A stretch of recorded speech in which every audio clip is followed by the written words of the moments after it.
पढ़ाई या अपने काम में मन नहीं लगता, ओवर थिंकिंग की वजह से नींद नहीं आती देर रात तक, एंग्जाइटी होती है, कुछ पता नहीं है लाइफ में आगे क्या होगा, इन सब से बचने के लिए आप मोबाइल उठा के देखने लग जाते हो और वहाँ इंस्टाग्राम, यूट्यूब पर एक्टर्स, इन्फ्लुएंसर्स, व्लॉगर्स की लाइफ को देख के आपको लगता है कि यार ये लोग तो कुछ भी करके पैसे बना रहे हैं, इनके तो मजे हैं, मेरी ही लाइफ बेकार है। फिर से आपको खराब लगता है। इस तरह हर दिन एंग्जाइटी और ओवर थिंकिंग में जाता है। लाइफ स्टक हुई पड़ी है, लाइफ में मजा नहीं आ रहा है, अंदर से खालीपन रहता है, गिल्ट रहता है, डर रहता है कि क्या होगा मेरा आगे। तो मैं आपको बता दूं कि ये एक लूप है जिसमें 90% से भी ज्यादा लोग फंसे हुए हैं, लेकिन कोई भी किसी से भी इसके बारे में बात नहीं कर रहा और ना ही इस टॉपिक पर आपको डिटेल में कोई वीडियो मिलती है। मैं इस पे वीडियो बना रहा हूँ बिकॉज ये सारी चीजें मैंने फेस की हैं। पहली चीज है रिस्पॉन्सिबिलिटी। आपको अपने दिमाग में सबसे पहले ये बात बैठा लेनी है कि कोई नहीं आ रहा है तुम्हें बचाने और इन सबसे निकालने, बिकॉज किसी को कोई फर्क नहीं पड़ता। अगर हफ्ते में 100 लोग 100 चीजें भी आ रही तुम्हारे सामने तो उनका खुद का कोई मतलब है केवल तभी। आपको अपनी पूरी 100% रिस्पॉन्सिबिलिटी खुद ही लेनी पड़ेगी कि जो कुछ भी करना है मुझे ही करना है। दूसरी चीज है कंफ्यूजन। करना तो बहुत कुछ चाहता हूँ लाइफ में, लेकिन होता क्यों नहीं है, कॉन्फिडेंस कहाँ से लाऊं? तो देखो इसका पहला रीजन है, मैं थोड़ा डीप में जाऊंगा, हो सके तो आप पकड़ने की कोशिश करना। पहला रीजन है कि आप अंदर से ये चीज मान के बैठे हो कि मैं छोटा हूँ, मेरे में कुछ खास नहीं है। जो लोग फेमस है, जिन्हें सक्सेस मिली है या जो ऑनलाइन पैसा बना रहे हैं, उनमें कुछ खास है।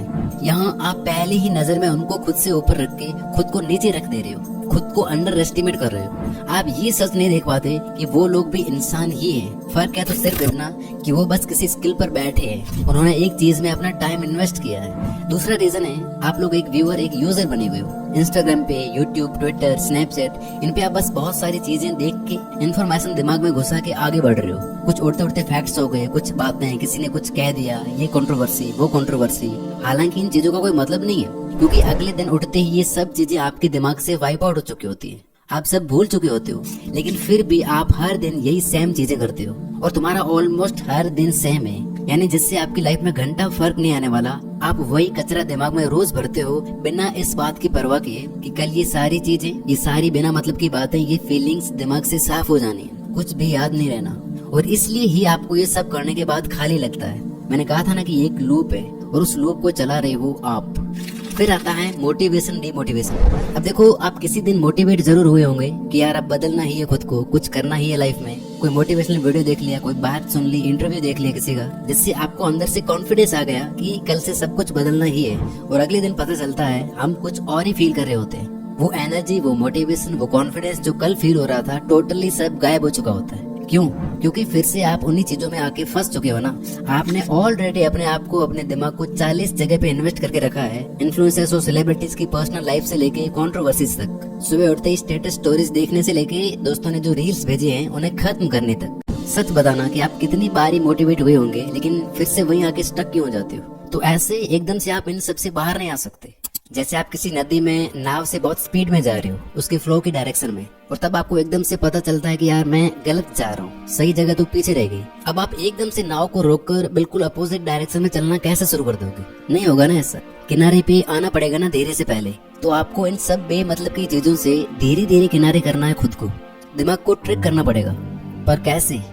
नंबर 4, प्लानिंग से। जैसे ही आपको खराब लगने लगे, मोबाइल और फालतू चीजों के बजाय कॉपी पेन लो और कुछ वक्त अपने साथ बैठ के लिखो चीजों को। कौन सी चीज, कौन सा एग्जाम, कितने मार्क्स लाने हैं, कौन सी स्किल मास्टर करनी है और क्या इन सब के लिए एक्शंस लेने हैं, ये सब क्लियर करना पड़ेगा और ये हो जाएगा। बस पेन कॉपी लेके बैठने की देरी है। मैं 100% गारंटी दे सकता हूँ 99% लोगों के साथ ये ओवर थिंकिंग और ये चीजें इसलिए होती है क्योंकि उन्हें पता ही नहीं है कि उन्हें करना क्या है, एग्जैक्टली चाहिए क्या लाइफ में। दिक्कत ये है कि हम अपने अंदर की आवाज नहीं सुनते। गिल्टी फील होता है ना घटिया चीजें करने के बाद, वही है अंदर की आवाज। आप उसी आवाज को टीवी देख के, सो के, फोन उठाकर, रील स्क्रॉल करके दबा दे रहे हो। और फिर जब फोन साइड में रखते हो तो सच्चाई फिर सामने आ जाती है लाइफ की कि मैं क्या कर रहा हूँ लाइफ में, मेरा क्या होगा। 5वीं चीज आती है एग्जीक्यूशन। आप अपने बड़े गोल को दिमाग के सामने पेश मत करो, बिकॉज बड़े गोल को देखकर आपका दिमाग डर जाएगा और वापस आपको उसी लूप में ले जाएगा।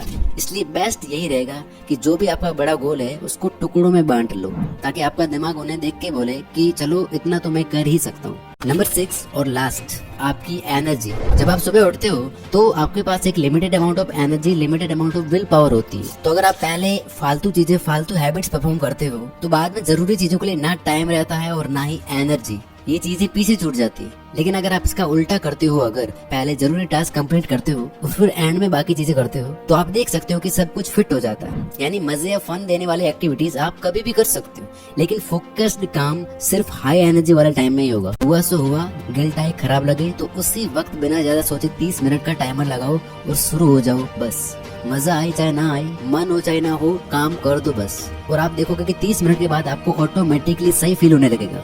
आपको कॉन्फिडेंस फील होना शुरू हो जाएगा कि हाँ यार, मैं भी बहुत कुछ कर सकता हूँ लाइफ में। लास्ट में मैं आपसे बस यही कहूंगा कि गंदा होने के लिए आपको कुछ नहीं करना पड़ता। आप बस बैठे रहो तो अपने आप हो जाओगे। लेकिन साफ सुथरा बने रहने के लिए आपको थोड़ा हाथ पैर मारना पड़ता है, कर्म करना पड़ता है। अगर आप कुछ नहीं करोगे तो आपके बुरे दिन यूं ही आ जाएंगे अपने आप। लेकिन हर दिन कुछ सही चीजें करते रहे, भले ही वो थोड़ी अनकंफर्टेबल हो, पर फिर भी आप करते रहे, तो आपकी लाइफ पहले से बहुत ज्यादा अच्छी हो जाएगी। और जब खराब फील हो, कॉन्फिडेंस लो हो जाए, डाउट आने लगे, तो याद रखना, भागना नहीं है, दुख को ढकना नहीं है, दुख को मिटाना है।